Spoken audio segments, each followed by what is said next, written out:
చెప్పినట్లుగా 6 సంవత్సరాలకు ఒకసారి సంపూర్ణమైనటువంటి రీషఫుల్ జరుగుతుంది.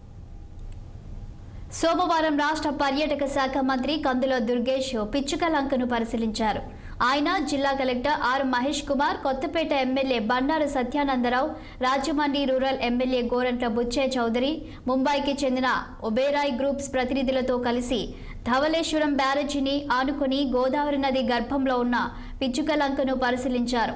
ఒబేరాయ్ గ్రూప్ ప్రతినిధులు పిచ్చుకలంకను పర్యాటకంగా అభివృద్ధి చేసేందుకు అవసరమైన పెట్టుబడులు పెట్టడానికి ఆసక్తి కనబరుస్తూ ఈ ప్రాంతాన్ని పరిశీలించారు.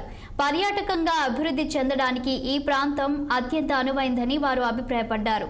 పిచ్చుకలంక అభివృద్ధిపై ఇప్పటికే ఒబేరాయ్ గ్రూప్స్ వారు ముఖ్యమంత్రిని, పర్యాటక శాఖ మంత్రి అయిన తనను కలిసి పెట్టుబడులు పెట్టడానికి ఆసక్తి చూపడం జరిగిందని దుర్గేష్ అన్నారు.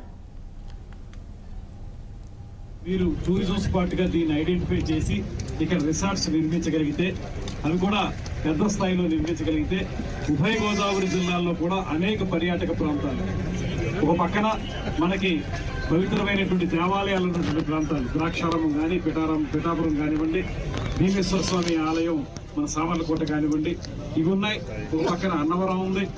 అదేవిధంగా ఇక్కడ లక్ష్మీ జనార్దన స్వామి టెంపుల్ ఏమో దేవళేశ్వరంలో ఉంది. అంతర్వేదిలోనేమో లక్ష్మీ నరసింహస్వామి టెంపుల్ ఉంది. అదేవిధంగా కోరుకొండ లక్ష్మీ నరసింహస్వామి టెంపుల్ ఉంది. ఇలాగా ఒక పక్కన, దాంతో పాటు అటు పక్క వెళితే మారేడుమిల్లి ప్రాంతం అంతా కూడా అద్భుతమైనటువంటి ఎక్కువ టూరిజం పర్యావరణ హితమైనటువంటి టూరిజానికి ఉపయోగపడేటువంటి ప్రాంతాలు ఉన్నాయి.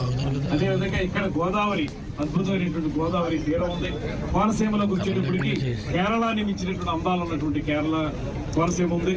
ఇలా చూసుకుంటే సంపూర్ణమైనటువంటి ఒక సర్క్యూట్ గా, అంటే ఏవైతే మనం కేవలం ఓన్లీ టెంపుల్ టూరిజంకే పరిమితం అవుతున్నటువంటి సందర్భంలో దాని వరకు మాత్రమే కాకుండా వివిధ రకాలైనటువంటి టూరిస్ట్ స్పాట్లు తయారయ్యేదాన్ని